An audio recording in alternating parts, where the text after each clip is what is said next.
Jueces capítulo 2: Apostasía de Israel y la misericordia del Señor. Las reglas para cualquier convenio, para cualquier contrato, para cualquier pacto, como se le quiera designar según sea la ocasión, tiene una cualidad que le da valor a este acuerdo de voluntades y una característica que le da eh, que les hace válidos a los convenios, a los pactos que se llevan a cabo, bueno, es precisamente el, el hecho de que ambos digan, estoy de acuerdo con esto, estoy de acuerdo con lo pactado. De tal forma que siempre que uno de los contratantes o de los que pactan reclame en algún momento dado lo que le corresponde por derecho, de acuerdo a lo pactado, es necesario que de su parte haya cumplido cabalmente con todas las condiciones que se pactaron a su cargo, es decir, que haya cumplido con todas las responsabilidades de su parte. La regla es que para reclamar lo que le corresponde a una persona debe haber cumplido, debe haber eh, en un momento dado dar prueba de que ha cumplido el pacto. El caso es que cuando una de las partes no cumple con lo pactado a su cargo, pues pierde los derechos que se acordaron y que le pudieran corresponder por causa de ese convenio celebrado. Esto es de una manera muy burda, muy simple, y, la forma en cómo podemos nosotros entender el pacto que hizo Dios con su pueblo. Recordemos que allá en el Sinaí, Dios mandó a Moisés y les mandó mensaje al pueblo que había liberado. Y la respuesta del pueblo fue, obviamente Moisés llegó con promesas de parte de Dios, si es que abrazaban su pacto, si es que cumplían su ley. La ley que estaba a punto de recibir Israel. Y la respuesta del pueblo fue, todo lo que diga el Señor, eso haremos. Pues bien, ese fue exactamente lo que sucedió con el pueblo de Israel en relación a este pacto que Dios había hecho con ellos. En el capítulo anterior vimos que Israel dejó de cumplir con la responsabilidad de expulsar a los cananeos de la tierra que Dios ya les había entregado a Israel. Porque ese pacto consistió precisamente en que Dios les entregaría la tierra prometida, y les daría paz y les haría prosperar en toda la obra de sus manos, todo lo que ellos hicieran prosperaría, ¿sí?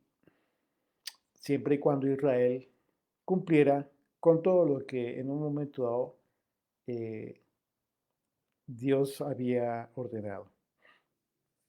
Y en eso consistió precisamente este pacto, que Israel debía expulsar a los cananeos, y en el capítulo anterior analizamos las razones tan importantes de que Israel hubiese cumplido este pacto, esta obligación, esta responsabilidad.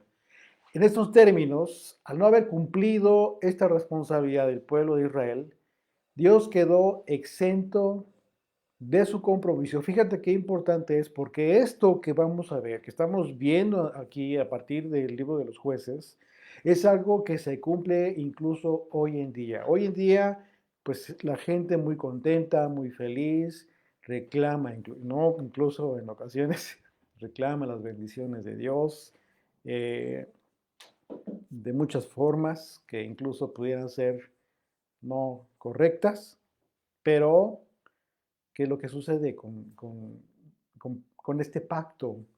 Recordemos que las promesas, las bendiciones de Dios siempre han sido ligadas a los pactos que Dios hizo con los patriarcas. La salvación, una vez que fue recibida por todo el mundo, sin excepción, a partir de esta salvación que recibimos, está ligada a una responsabilidad, es decir, a todos los que creen y vienen a Él para que tengan vida eterna. Entonces, ¿qué pasa con los que no creen? Es decir, ¿qué pasa con aquellos que viven sus vidas sin considerar a Dios en sus vidas? ¿En qué momento consideran que pudiera existir un pacto? Lo que vino a ser Jesucristo fue precisamente la confirmación de todos los pactos y todas las profecías. Así de que en estos términos, al no haber cumplido esta responsabilidad, el pueblo de Israel en aquella ocasión, pues Dios quedó exento de su compromiso para cumplir con su parte del trato de proveer a Israel de bendición, ¿sí? Con prosperidad de todo lo que ellos hicieran, abundante y con paz. Y les daría, y les había prometido el Señor que si se mantenían fieles a su palabra, pues bueno, el Señor cumplía, iba a cumplir todo lo que hasta ese momento les había entregado. De forma milagrosa y poderosa les había hecho victoriosos en todas las guerras, se habían tomado posesión, muy a pesar de la incredulidad de otras generaciones anteriores, y el Señor estaba cumpliendo. Pero aquí Israel, finalmente, el pueblo comenzó a decidir por su propia cuenta. Y dice el versículo 1, de ahí en tu Biblia, Jueces capítulo 2, el ángel del Señor subió a Gilgal, a Boquim, y dijo, yo os saqué de Egipto. Vamos a poner atención en la redacción. Una vez más, verso 1, el ángel del Señor subió a Gilgal, a Boquim, y dijo, yo os saqué de Egipto y os entregué en la tierra de la cual había jurado a vuestros padres, diciendo, no invalidaré jamás mi pacto con vosotros. Aquí hay una promesa importantísima. Fíjate bien lo que dice. Pero está hablando de un pacto, y una vez más, un pacto ¿de qué está hablando? ¿De cuál pacto? Pues el pacto que hizo con los patriarcas. Aquí mismo lo está diciendo. Había jurado con vuestros padres. Si ponemos atención en la redacción de este primer versículo, es claro que se describe al ángel del Señor, ¿sí? Quien habla a Israel. Es el ángel de Dios.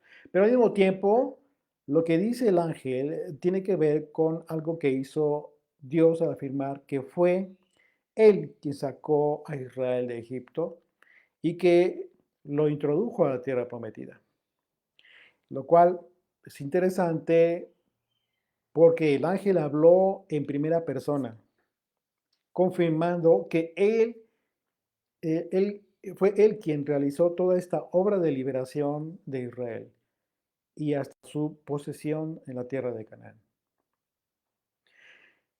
Mañana estuvimos hablando de este tema precisamente, de la deidad de Jesucristo, la deidad de Yeshua, del ángel, el enviado, el malach de Yud-Heh Vav-Heh. Así es de que este pasaje pues es uno de estos otros varios pasajes en las escrituras del Antiguo Testamento en que se nos muestra claramente que es Dios quien habla y en este caso es Dios quien habló a Israel, solo que es Yeshua en su calidad de Dios cuando habló con Israel. Veamos un ejemplo de donde las escrituras exponen con toda claridad la mención del Padre y del Hijo, siendo el mensajero el Hijo. Y pongamos atención cómo cambia la redacción, lo mismo que sucede aquí mismo en este capítulo de Jueces. Acompáñame en tu Biblia a Génesis capítulo 21. Génesis capítulo 21, a partir del verso 8. Vamos a leer. Dice, y creció el niño y fue destetado e hizo a Abraham gran banquete el día que fue destetado Isaac. Está hablando del hijo de la promesa. Recordemos que para este entonces, pues bueno, Abraham ya había tenido un hijo con la sierva, con Agar, por causa de aquel tiempo que ya había pasado, mucho tiempo. Consideró a Abraham en un momento dado que quizás ya no iba a cumplirse aquella promesa tan anunciada por el Señor a Abraham acerca de su descendencia, el hijo de la promesa. Pero vemos que aquí efectivamente, finalmente, Isaac fue destetado. Dice el verso 9, y vio Sara que el hijo de Agar, la egipcia, el cual esta le había dado a luz a Abraham, se burlaba de su hijo Isaac. Es decir, lo maltrataba, se burlaba de él, obviamente era mayor y entonces, pues esto no le gustó a Sara. Dice el verso 10, por tanto, dijo Abraham, echa a esta sierva y a su hijo, porque el hijo que de esta sierva no ha de heredar con Isaac, mi hijo. Fíjate bien lo que dijo Sara. Esto que dijo fue literalmente confirmado por Dios en su momento. Una vez más, verso 10, por tanto, dijo Abraham, echa a esta sierva y a su hijo, porque el hijo de esta sierva no ha de heredar con Isaac, mi hijo. Este dicho pareció grave en gran manera a Abraham a causa de su hijo. Ok, no era hijo de Sara, pero sí era hijo de Abraham. Es obvio que le preocupó. Dice verso 2, dice entonces, dijo Dios a Abraham, pongamos atención, dice, no te parezca grave a causa del muchacho y de tu sierva. En todo lo que te dijere Sara, oye su voz. Aquí estamos viendo uno de esos ejemplos, claro, en donde la voz de la mujer, la voz de la esposa es importante, es muy, muy importante y sobre todo en casos así, en casos específicos como este, es porque esta expresión de Sara fue influenciada por el Espíritu de Dios. Como vemos es literal, literal lo que confirma Dios a Abraham. ¿Y por qué claro esto? Bueno, porque en ocasiones, bueno, hay que discutir lo que nuestras esposas nos dicen. Claro que es importante escucharlas.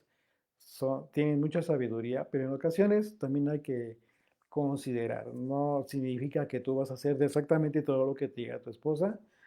No estoy invocando a la desobediencia, claro que no, pero sí es importante considerar con seriedad cuando una esposa nos da un consejo, nos habla, nos dice algo, porque Dios ha puesto en ellas mucha sabiduría. Y en este caso, aparte de la sabiduría natural de la mujer, el Espíritu de Dios estaba sobre Sara y estaba hablándole a Abraham, porque algo importante debía suceder.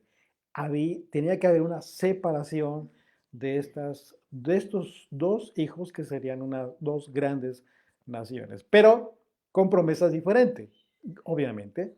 Y vamos a verlo aquí, dice verso 12, entonces dijo Dios a Abraham, no te parezca grave a causa del muchacho y de tu sierva, en todo lo que te dijere Sara, oye su voz, porque en Isaac te será llamada descendencia. Aquí está lo importante. La pregunta es, ¿acaso el hijo de la sierva no sería descendencia de Abraham? Por supuesto que sí. De hecho, eh, de este muchacho, de este hijo de esta sierva, descienden todos los árabes. Así es de que, pero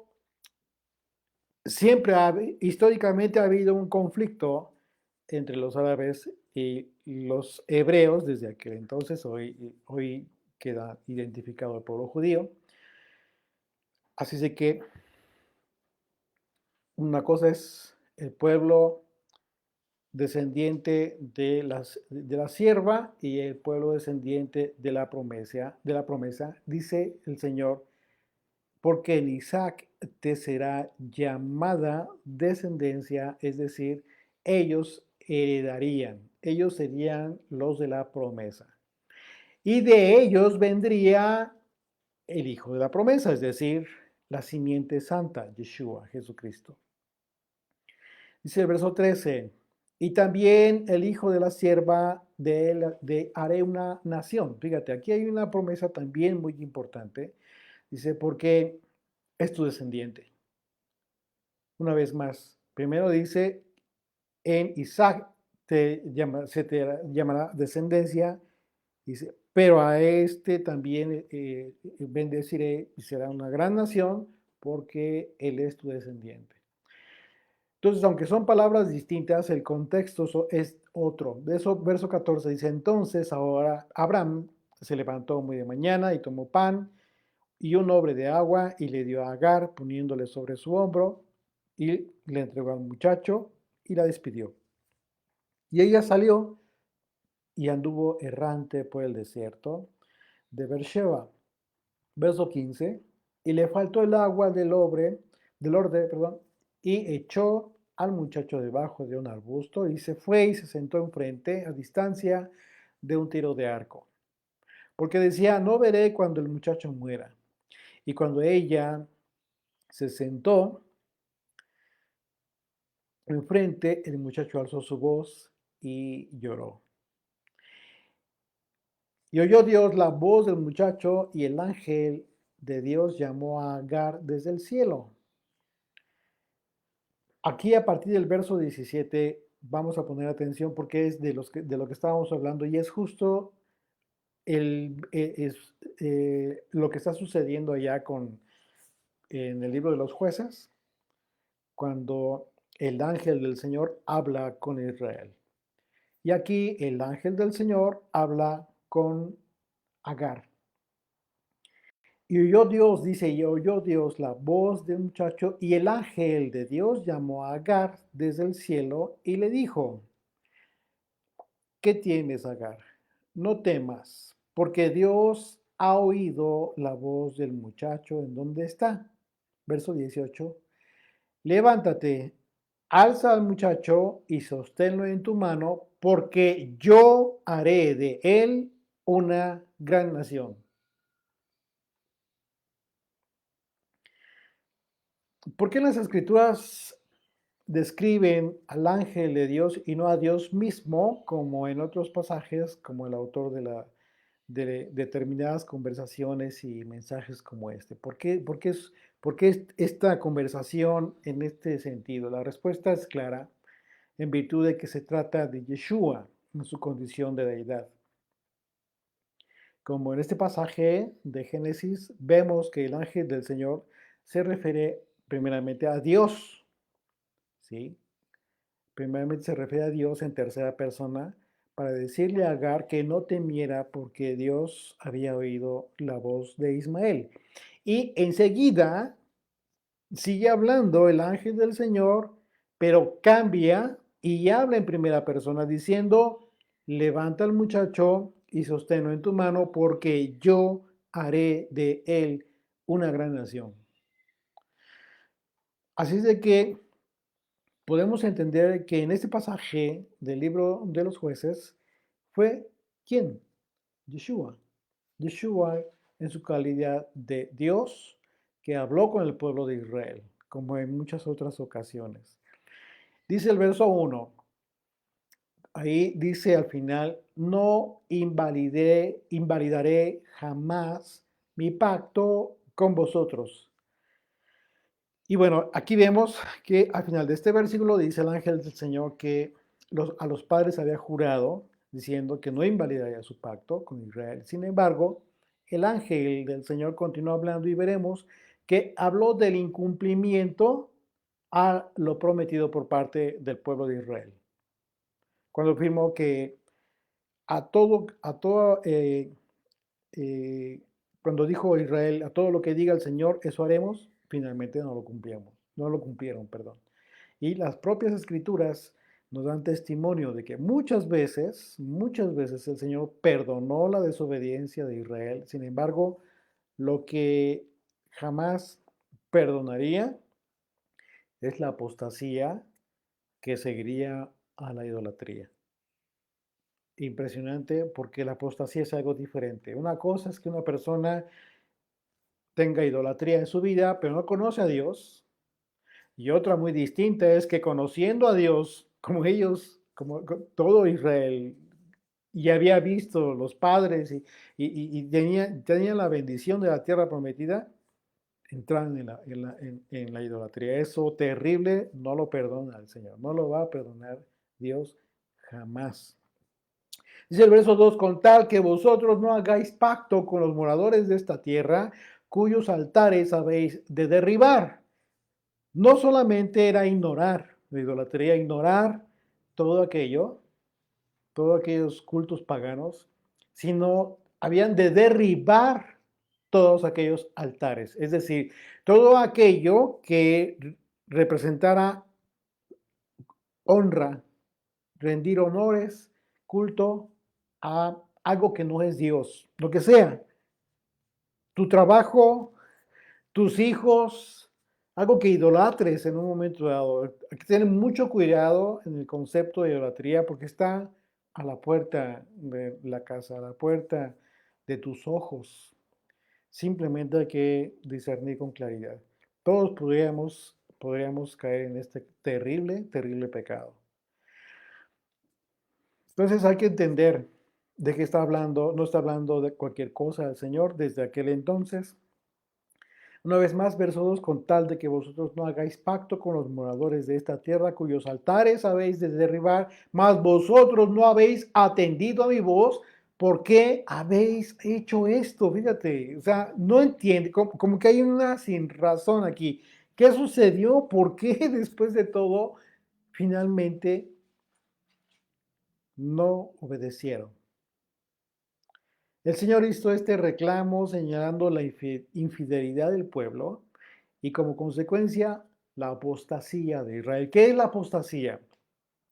Es un pecado que se identifica cuando una persona conoce a Dios, conoce la ley de Dios, conoce la escritura y las consecuencias de los pactos del Señor.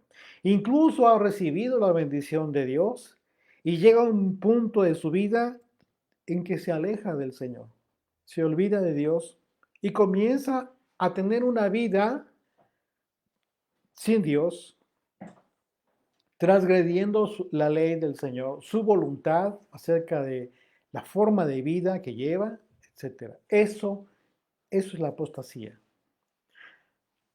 Esto no es lo mismo que una persona que no conoce al Señor, que no ha recibido el Evangelio, que no ha tenido la oportunidad de que alguien le hable la palabra del Señor. Hay muchas personas, quizás estoy seguro que tú conoces a muchas personas que quizás estuvieron en su vida en algún momento o están en algún momento de su vida en esta condición. Bueno, pues es tiempo de hablar. Es tiempo de ir y llevar el mensaje del Evangelio. Ese es el momento de dirigirse a estas personas. Por esa razón es la intención de divulgar, de promover estos mensajes, no para hacerse famoso ni mucho menos, sino para que las personas conozcan a Dios. Ese es el único propósito, el único fin. Y esa es la razón por la cual, si tú consideras, siempre lo comentamos, si tú consideras que el mensaje que estás recibiendo a ti te edifica, te ha ayudado a entender algo de la escritura, pues lo compartas con otros, que este beneficio que has recibido tú, que lo pueda recibir alguien más, de forma gratuita, en fin. ¿Por qué? Porque ciertamente es un ministerio que no tiene ningún costo, por supuesto, ¿sí? En lo absoluto.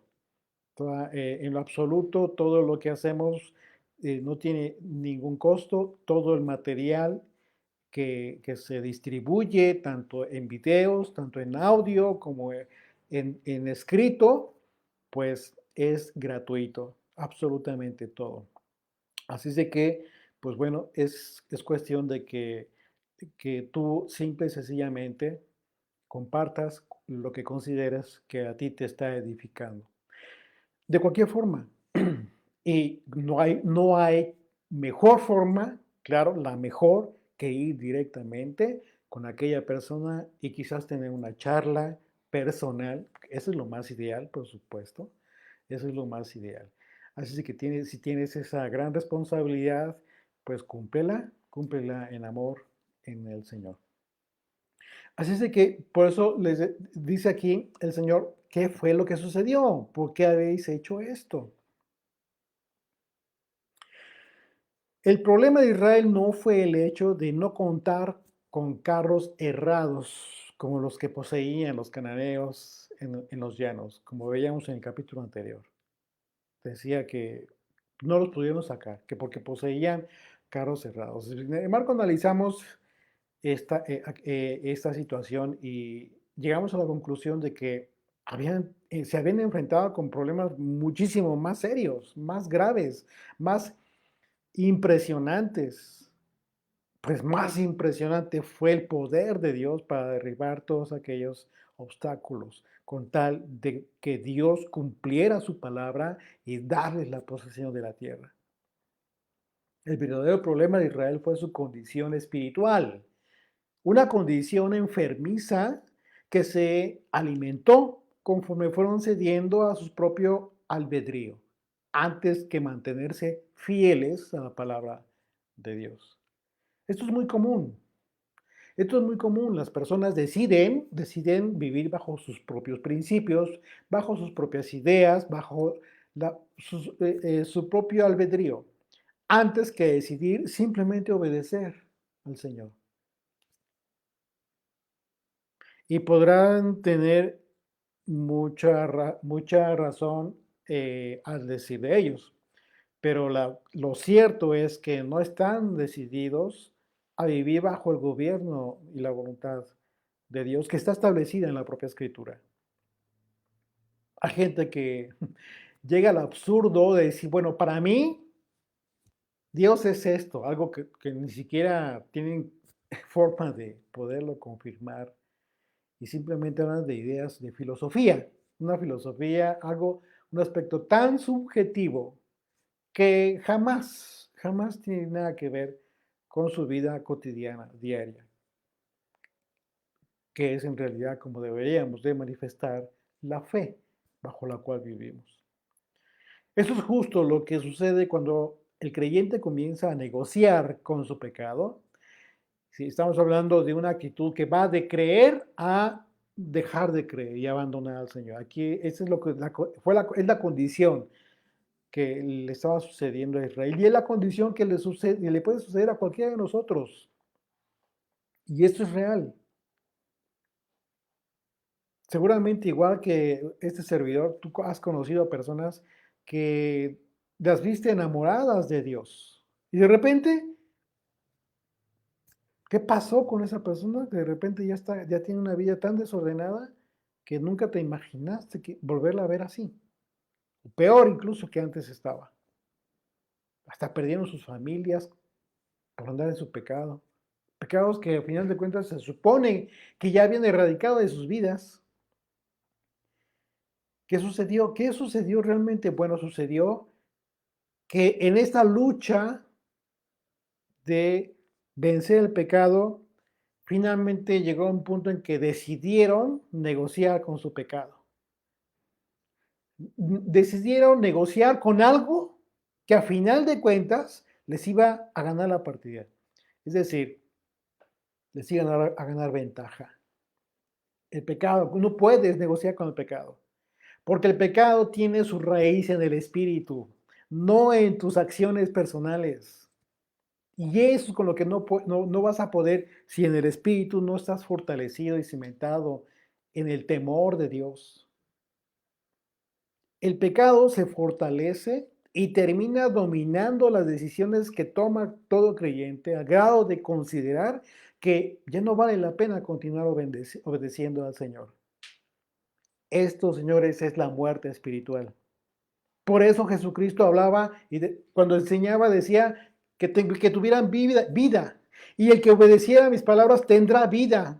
Sí, le estaba hablando a los vivos, sí, pero no hablaba de esa vida, de esta vida tan efímera en este mundo. Estaba hablando el Señor de la vida que tendremos en la vida venidera, una vida eterna, o bien, de lo contrario, una muerte eterna. La gente decide, tú decides hoy. Eso fue lo que sucedió con Israel. Terminaron negociando con su pecado, decidiendo por el beneficio económico que les aportaba los tributos de los pueblos cananeos, que decidieron ya no expulsar de la tierra prometida y terminaron siendo vencidos en la guerra espiritual.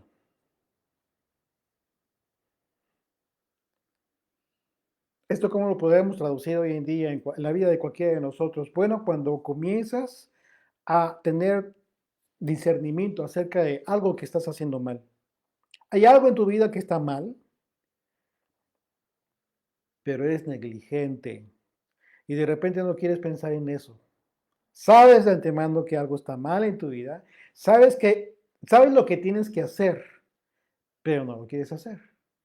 Porque no te conviene, quizás no vas a tener un rendimiento económico, no vas a tener un beneficio, al contrario, quizás pierdas en el aspecto material y por eso no quieres, estás muy aferrado al aspecto material de tu vida. Y sabes que haciendo lo correcto vas a perder, entonces decides no hacerlo. ¿Verdad que no está tan fácil? No está, es la verdad, no está tan fácil. Se dice fácil, pero no es fácil. Porque cuando se trata de perder, y sobre todo en este mundo hoy en día que está tan impregnado del aspecto material en la vida de las personas, no es fácil que alguien decida perder X cantidad de dinero, X posesiones, X cualquier cosa material, siendo la única solución o vía de solución para hacer lo correcto y decir no hacerlo. Y entonces comienzan a justificar su acción tergiversando textos de la Biblia, tergiversando lo que ya habían entendido de una forma correcta de las escrituras, pero ahora lo entienden de una forma diferente, con tal de seguir justificando su pecado y negociar con su pecado. Créanme, va a llegar el momento en que van a ser vencidos en esta guerra espiritual.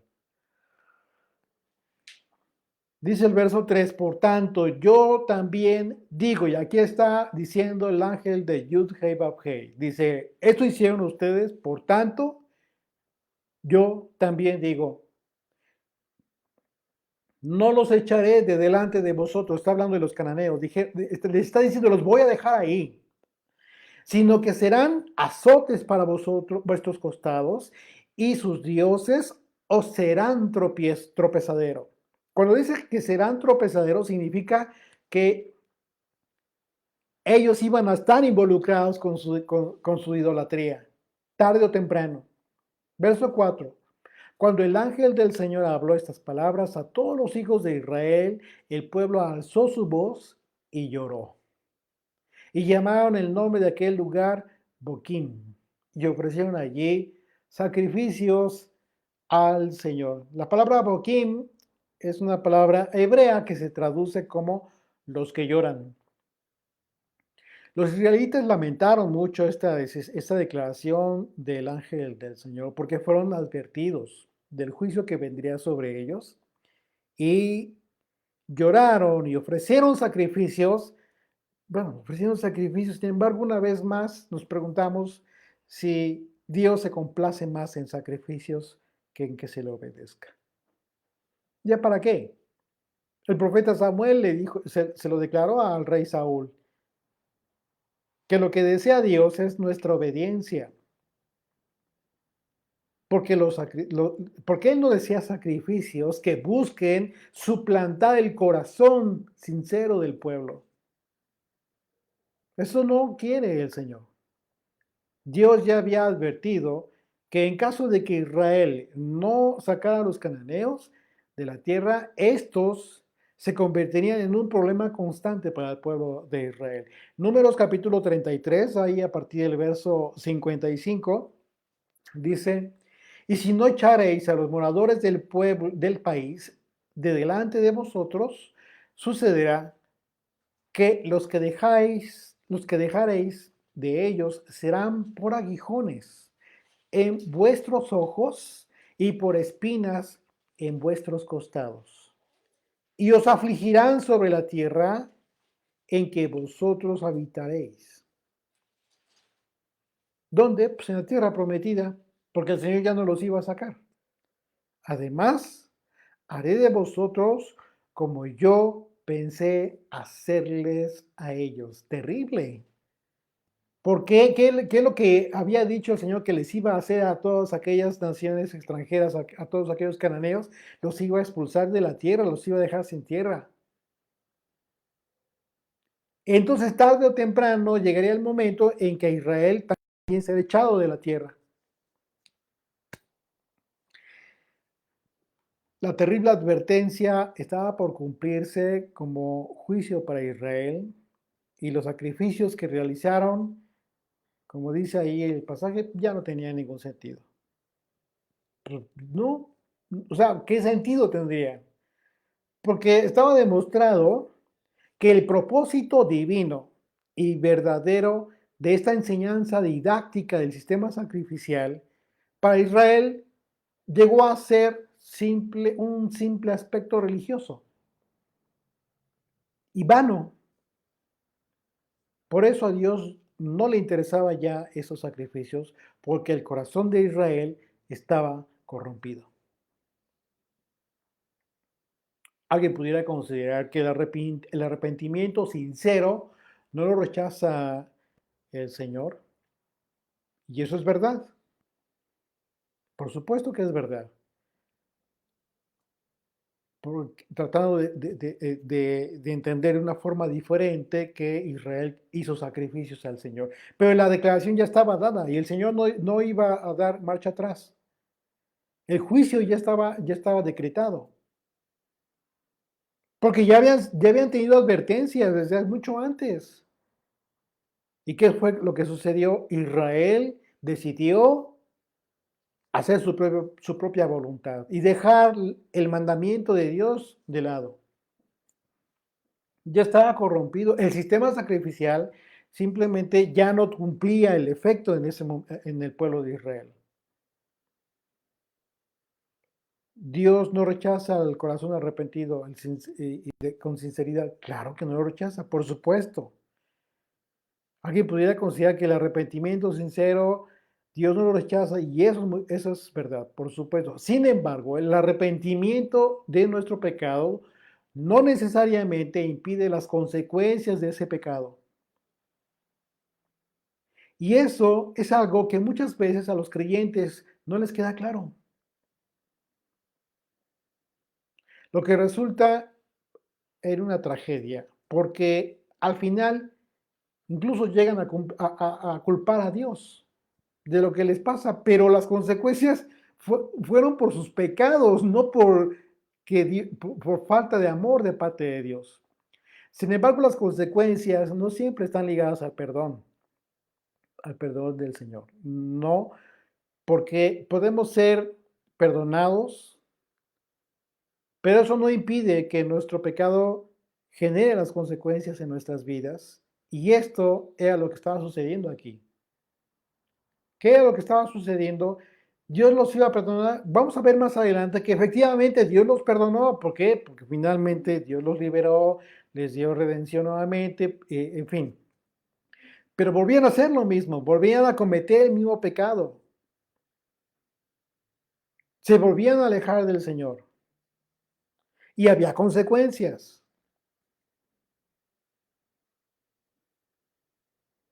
Entonces, ¿qué es lo que tenemos que hacer? Tenemos que aprender a entender el carácter de Dios. Tenemos que aprender que por alguna razón la voluntad de Dios quedó plasmada, quedó escrita, porque estamos recibiendo las advertencias, estamos recibiendo las promesas, los pactos, sí, pero también estamos viendo que el Señor está anunciando desde antes lo que va a suceder si tú cometes este o tal pecado. Entonces, el hecho de que después te arrepientas no significa que mágicamente desaparecen las consecuencias. ¿Por qué? Porque muchas veces son cuestiones que ya tienen una injerencia incluso terceros, otras personas. Te equivocaste, cometiste este error y caíste en este pecado y vas y después si te disculpas, pides perdón. Sí, pero ya el problema ya está hecho y va a traer esta consecuencia y se van a generar estas y aquellas cosas. Y esto, ¿qué tiene que ver Dios con eso? No tiene nada que ver el Señor con eso. Eres tú, fue tu pecado a final de cuentas. Y eso es lo que hay que aprender a entender.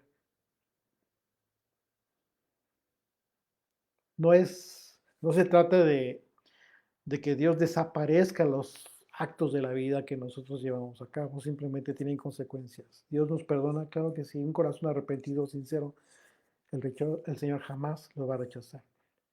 El mandamiento del Señor eh, nos señala el camino de la vida, un camino que impide que padezcamos las consecuencias de nuestra necedad.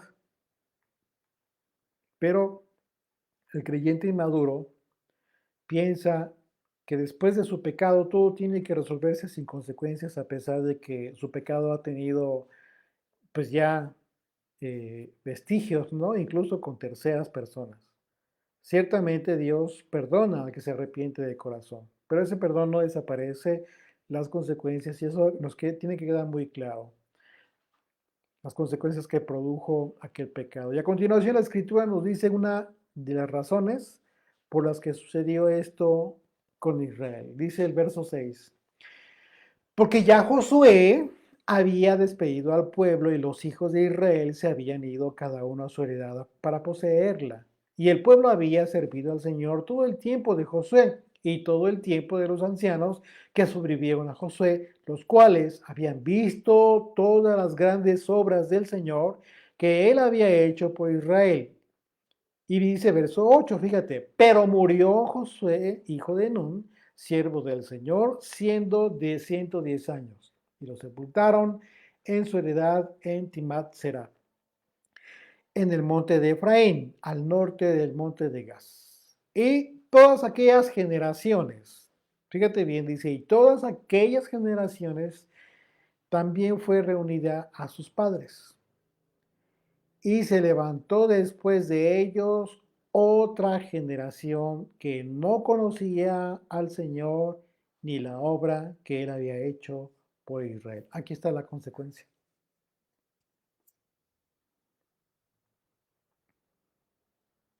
La pregunta es, ¿esta generación de hoy en día ha visto los milagros poderosos de Dios de aquel entonces? ¿No? Esta generación tiene esta misma debilidad que aquella generación. Otra, son dos aspectos, esto que no ven los milagros de Dios y otra, hablamos de milagros impresionantes y sobrenaturales y muy claros, ¿no? Pero sabemos que diariamente el Señor está haciendo milagros. El hecho de poder despertar, ver un nuevo día, es un milagro de Dios. Pero había otra que se menciona, hay otra causa y que sí tiene que ver con nosotros, con todo, con los padres, ¿no? Dice, y se levantó otra generación después de ellos que no conocía al Señor. Cuando dice la escritura que no conocía al Señor, la palabra conocer tiene que ver con intimidad, con acercamiento. Y eso significa que dejaron de hablarle a los hijos del Señor. Hubo un error que cometió, ahí se rompió en algún momento, en algún momento de esta historia, se rompió se quebrantó el mandamiento de Deuteronomio capítulo 6. Y enseñarás estas palabras a tus hijos y las pondrás en los postes de tu casa y hablarás de ello por donde vayas, cuando te levantes, cuando te vayas a dormir, etcétera, etcétera. Y a los hijos de tus hijos. Hubo un momento en que comenzó estas generaciones a olvidarse del Señor, comenzaron a dejar de hablarle a los hijos del poder de Dios, de lo hermoso y maravilloso que es Dios. Hay que enseñarle a los hijos a enamorarse de Dios.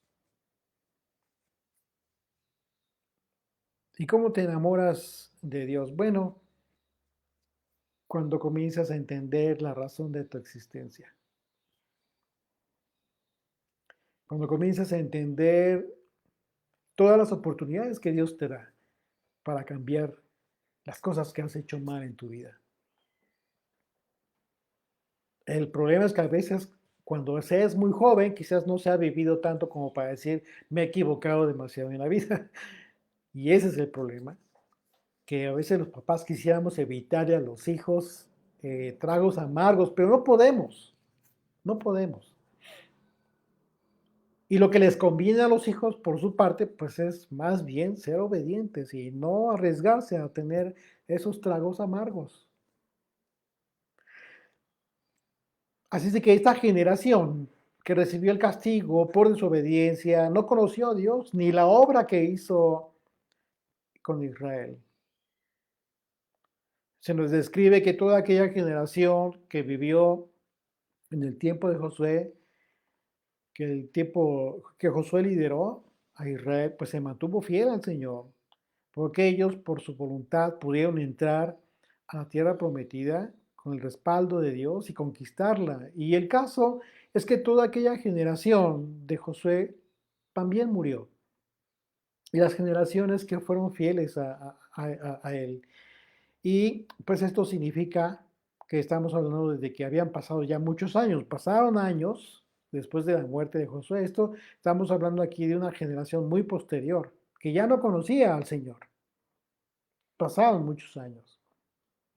Y esta otra generación de Israel ya no tenía la fidelidad al Señor por dos razones. Primero, porque dice la Escritura que no le conocían al Señor y esto significa que ya no tuvieron comunión con el Señor. Se alejaron de Dios, lo olvidaron. Y por otro lado, toda esta generación pues ya no vio los milagros de Dios que vieron aquellas generaciones anteriores. Impresionantes milagros.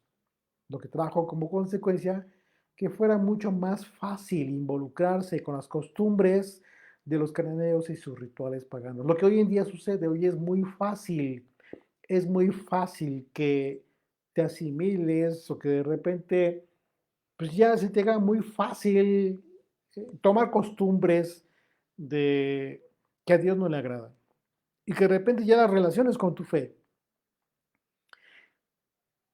Acabamos de pasar por una época en donde el sincretismo religioso es se propaga en todas las naciones.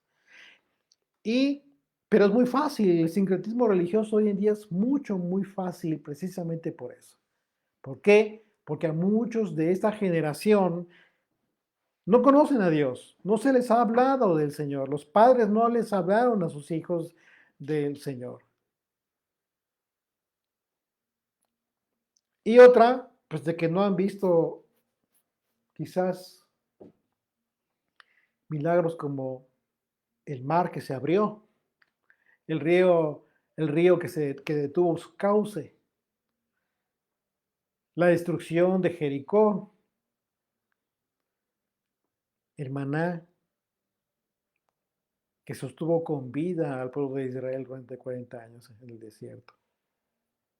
El agua que emana, la roca que emana agua.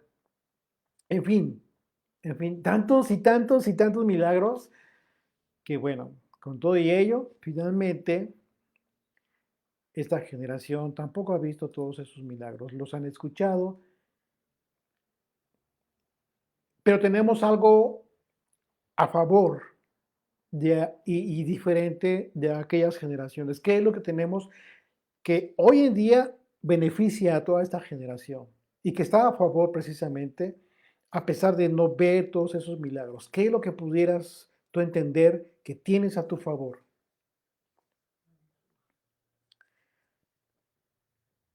Algo sobrenatural que no puedes ver. El Espíritu de Dios. El Espíritu de Dios es justo lo que te hace entender en tu mente y en tu corazón lo que tus ojos no pueden ver como los milagros que vieron en aquel entonces. Esta generación continuó cayendo en el pecado de desobediencia por mucho tiempo más. Pero a diferencia de aquella generación hoy en día, a partir de Jesucristo, a partir de Yeshua, tenemos una promesa cumplida de parte de Él. ¿Cuál es? El Consolador. Aquel que vendría para, para darnos consolación, para darnos entendimiento, discernimiento. Dice, en el Evangelio hay una porción de la Escritura que dice que Yeshua hablando con ellos, con los discípulos, antes de enviarlos, sopló sobre ellos. Sopló sobre ellos y ellos comenzaron a entender todas las palabras, toda la enseñanza que les había dado durante 3 años y medio antes, pero de una forma diferente, de una forma sobrenatural. Eso es lo que tenemos hoy en día. Pentecostés, el Espíritu de Dios que se manifestó allá en Jerusalén como una muestra, como un testimonio para los de Jerusalén y para los de todo el mundo, de que ya no solamente sería Israel y allá, hablando de la nación geográfica, y allá en Jerusalén, no, sino que sería en todas las naciones del mundo, en todas estas naciones que fueron representadas por estas maravillas que hablaban de Dios en aquellos discípulos de forma sobrenatural y que estaban hablando en idiomas extranjeros que nunca en su vida habían hablado. Por eso dice la escritura que se les aparecieron lenguas de fuego sobre ellos. Eso era, a eso se refiere, de que comenzaron a hablar en idiomas extranjeros. ¿Y para qué eso? Como testimonio de que a partir de entonces el Espíritu de Dios sería dispersado por todas las naciones del mundo y comenzaría esta obra maravillosa que no tuvieron aquellas generaciones. Esta obra maravillosa que está haciendo el Espíritu de Dios de darle sensibilidad a las personas para que entiendan la Escritura y comiencen a querer amar al Señor, conociéndole, por supuesto, pero a través de este conocimiento, el Señor comienza a escribir en sus mentes y en sus corazones su voluntad, sus mandamientos, la forma de hacer lo correcto. Dice, vamos a leer, desde el verso 11 dice, después los hijos de Israel hicieron lo malo ante los ojos del Señor y sirvieron a Baales. Aquí está la apostasía. Dejaron al Señor, el Dios de sus padres, que los había sacado de la tierra de Egipto, y se fueron a otros dioses, tras otros dioses, los dioses de los pueblos que estaban en sus alrededores, a los cuales adoraron y provocaron a ira al Señor. Y dejaron al Señor y adoraron a Baal y Astarot. El ídolo de cananeo Baal era el ídolo que supuestamente controlaba el clima y la naturaleza para los cananeos. Este era esencialmente el dios del éxito para la agricultura.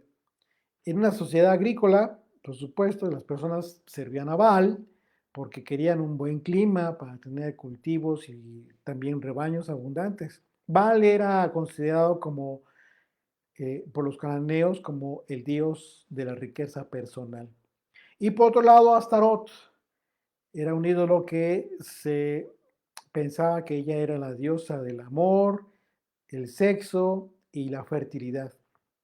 Esta era eh, era usualmente honrada por medio de cultos en donde se practicaba rituales de sexo con sacerdotisas prostitutas. La religión de estas diosas de la fertilidad pues estaba acompañada de todo tipo de prácticas lascivas, esencialmente en Canaán. Incluso se dice que se incorporaba el sacrificio de niños. Continuamos ahí en el verso 14. Dice, y se encendió contra Israel el furor del Señor, el cual los entregó en manos de robadores que los despojaron y los vendió en mano de sus enemigos de alrededor. Y no pudieron ya hacer frente a sus enemigos. Por donde quiera que salían, la mano del Señor estaba contra ellos para mal. Es decir, no solamente dejaron de tener la bendición del Señor, sino que el Señor en su ira manifestada estaba en contra del propio Israel. Para mal, dice, como el Señor había dicho y como el Señor se los había jurado, y tuvieron gran aflicción. Una de las verdades más contundentes que establecen las Escrituras es que Dios no cambia. Dios no cambia. Y hoy en día es una verdadera lástima que se divulgue la falsa enseñanza en el sentido de que supuestamente por causa del nuevo pacto, la ira de Dios ya no se manifestará, porque Jesucristo murió por nuestros pecados. Hablando de pecados que son cometidos conscientemente, como sucedió con Israel. Esta falsa enseñanza distorsiona el sentido verdadero de la fidelidad de Dios que siempre ha demandado de su pueblo y usan como base de dicha doctrina el mejor pacto que vino a ratificar Yeshua. Hebreos capítulo 8, ahí a partir del verso 6, habla de este tema, pero vamos a poner atención para que veamos en qué sentido es que se fue escrito este tema del nuevo pacto. Dice verso 6. Pero ahora, tanto mejor ministerio, servicio, es el suyo, hablando de Yeshua como sumo sacerdote, cuanto es mediador de un mejor pacto, establecido sobre mejores promesas, porque si aquel primero hubiera sido sin defecto, ciertamente no se hubiera procurado lugar para el segundo. ¿Por qué habla del defecto? Bueno, porque el defecto estuvo en los que recibieron el pacto, aquellos que incumplieron el pacto, Israel. Porque reprendiéndolos, dice, he aquí vienen días, dice el Señor, en que estableceré con la casa de Israel, con la casa de Judá, un nuevo pacto. No como el pacto que hice con sus padres el día que los tomé de la mano para sacarlos de la tierra de Egipto, porque ellos no permanecieron en mi pacto. Y yo me desentendí de ellos, dice el Señor. Por lo cual, este es el pacto que haré con la casa de Israel. Después de aquellos días, dice el Señor. Y hablando de la casa de Israel, está hablando del pueblo de Israel. Y está hablando de futuro, de un futuro, hablando de esta profecía, en donde se habla ya del Israel de Dios. Es decir, recordemos que Yeshua hizo una promesa y él dijo que en esta roca edificaría su iglesia, hablando de él, ¿sí? Hablando del Israel de Dios. No de desechar al pueblo que ya venía siendo fiel y que recordemos que hubo mucho pueblo judío que creyó en el Hijo de Dios, que le siguió, que fueron incluso perseguidos. O sea, no se trata de desechar al pueblo que creyó, por supuesto que no, de ninguna manera. Pero está hablando ya de todos aquellos de entre todas las naciones del mundo que creen en el Señor, que son obedientes y que se están constituyendo como pueblo de Dios. Ese es el Israel del Señor. A eso se refiere cuando habla de la casa de Israel. Dice, por lo cual este es el pacto que haré con la casa de Israel. Después de aquellos días, dice el Señor, pondré mis leyes en la mente de ellos. ¿Cómo? Pues a través del Espíritu de Dios, lo que acabamos de mencionar. Y sobre su corazón las escribiré. Y seré a ellos por Dios, y ellos me serán a mí por pueblo. Y ninguno enseñará a su prójimo y ninguno a su hermano diciendo conoce al Señor, porque todos me conocerán desde el menor hasta el mayor de ellos, porque seré propicio a sus injusticias y nunca más me acordaré de sus pecados y de sus iniquidades. Está hablando de este nuevo pacto ratificado por Jesucristo. Si este nuevo pacto consiste en el cumplimiento de la ley de Dios y no se puede considerar otra ley que no sea la ley de Moisés, entonces, ¿cuál es la diferencia entre un pacto y otro? ¿Cuál es la diferencia? Pues la diferencia se encuentra en que por causa del Espíritu de Dios que influye en las vidas de las personas a partir de la venida de Jesucristo, es que las personas que son verdaderamente ovejas son las que reciben esta obra sobrenatural en sus vidas. La bendición de recibir en sus mentes la ley de Dios y de que sean escritas en sus corazones. Algo sobrenatural, algo que solo es posible a través del Espíritu de Dios. Eso no lo hace ningún predicador, eso no lo hace ninguna persona que con todo el cariño quiera compartir un mensaje del Evangelio de Jesucristo. Eso solamente lo hace el Espíritu de Dios. Pero es necesario que conozcas la Escritura. Es necesario que entiendas que debes conocer a Dios. Así es de que Dios no cambia. Solo ha provisto de un elemento que determina la separación entre unos y otros en el fin de los tiempos. Unos para vida eterna y otros para vergüenza eterna. Esto significa que de ninguna manera el sacrificio de Jesucristo exonera el pecado de hoy, como tampoco exoneró al pecador del tiempo de los jueces en Israel. El sacrificio, la cruz del Señor, tuvo el propósito de perdonar el pecado del mundo por esta ocasión, como decir, borrón y cuenta nueva. Pero a partir de entonces, que tú ya conoces el sacrificio y el propósito de la muerte y resurrección del Hijo de Dios, tú ya no puedes continuar con tu vida de pecado. ¿Por qué? Porque entonces finalmente no asumes este beneficio y ya no te exonera el sacrificio del Señor.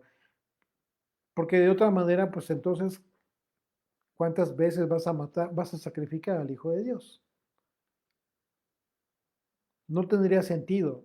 Es lo mismo que sucedió cuando el pueblo de Israel, después de escuchar el juicio que vendría sobre ellos, se pusieron a llorar y ofrecieron sacrificios. Ya no. Ya la sentencia estaba dada.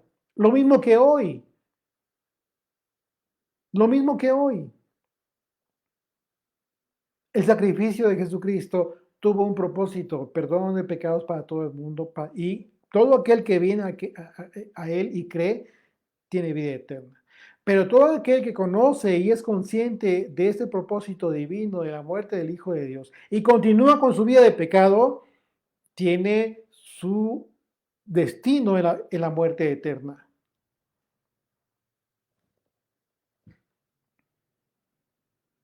¿Por qué? Porque rechazó el beneficio de la cruz. Juan capítulo 3, verso 36, el que cree en el Hijo tiene vida eterna, pero el que rehúsa creer en el Hijo no verá la vida, sino que la ira de Dios está sobre él. Entonces, continuamos ahí en el verso 16, dice, y el Señor levantó jueces que lo liberasen de mano de los que les despojaban. Pero tampoco oyeron a sus jueces, sino que fueron tras dioses ajenos, a los cuales adoraron, se apartaron pronto del camino en que anduvieron sus padres, obedeciendo a los mandamientos del Señor, ellos no hicieron así. Y cuando el Señor les levantaba jueces, el Señor estaba con el juez. Es decir, tenía un propósito específico los jueces, y era liberar al pueblo. Y los liberaba de mano de los enemigos todo el tiempo de aquel juez, porque el Señor era movido a misericordia por sus gemidos a causa de los que los oprimían y afligían. Una vez más, el Señor escucha, por supuesto que sí, pero al final de cuentas, el hombre continúa con su pecado, trae sus consecuencias. Israel siempre tuvo la misma actitud. Siempre que se sentía oprimido, pedía la ayuda de Dios, y fue así como Dios proveyó de jueces al pueblo para que fueran liberados. Pero una vez que eran liberados, de sus enemigos, volvían a pecar. Israel prevalecía en su pecado porque el pueblo no buscaba tener un liderazgo espiritual, y ese fue el problema. Solo un liderazgo que lideraba a sus opresores, les libraba, perdón, de sus opresores, y sin embargo, el Señor obraba para ayudar a Israel porque siempre ha sido movido a misericordia. Y esa es parte del carácter de Dios. Dice el verso 19, más acontecía que al morir el juez, ellos volvían atrás y se corrompían más que sus padres, siguiendo a dioses ajenos para servirles e inclinándose delante de ellos, y no se apartaban de sus obras ni de su obstinado camino. Y la ira del Señor se encendió contra Israel y dijo, por cuanto este pueblo traspasa mi pacto que ordené a sus padres y no obedece a mi voz, tampoco yo volveré más a arrojar delante de ellos a ninguna de las naciones que dejó Josué cuando murió, para probar con ellas a Israel si procurarían o no seguir el camino del Señor, andando en él como lo siguieron sus padres, porque esto dejó el Señor a aquellas naciones sin arrojarlas de una vez y no las entregó en mano de Josué. Hoy en día continúa el Señor dejando las naciones alrededor de Israel. Es decir, Israel está disperso en las naciones del mundo. El pueblo de Dios está disperso en las naciones del mundo. El pueblo de Dios está en todas partes. Porque como en aquel entonces Dios continúa probando todo aquel que se dice ser pueblo de Dios y procura y se esfuerza en seguir el camino establecido por el Señor desde la antigüedad a través de la ley, hasta que llegue el día en que finalmente por su justicia y por su misericordia regrese nuestro Mesías para liberar de una vez por todas a los que son suyos en fidelidad y amor.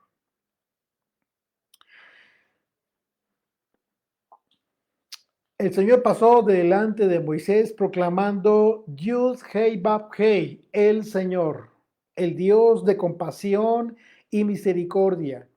Soy lento para enojarme y estoy lleno de amor inagotable y fidelidad. Yo derramo amor inagotable a 1000 generaciones y perdono la iniquidad, la rebelión y el pecado, pero no absuelvo al culpable, sino que extiendo los pecados de los padres sobre los hijos y sus nietos. Toda la familia se ve afectada, hasta los hijos de la tercera y cuarta generación. Señor bendito, gracias por esta oportunidad de compartir tu palabra y te rogamos que tengas compasión, Señor, de tu pueblo, Israel, que perdones su pecado, que fortalezcas en el Espíritu a todos aquellos que ya te conocen, Señor. Que no permitas que, que te alejen, que abandonen el camino que tú has establecido, Señor. Sabemos que estos tiempos son difíciles.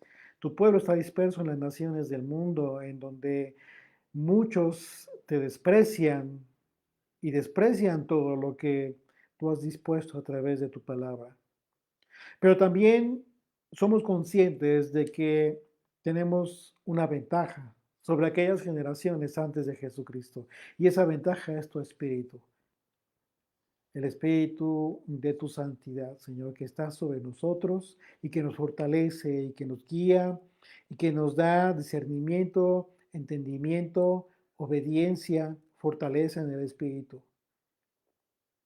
Así de que gracias, Señor, por esta bendición que nos das y te rogamos por todos los que amamos, Señor, por todos aquellos que ya te conocen, a todos aquellos a los que les hemos hablado, compartido de ti, ten misericordia, Señor.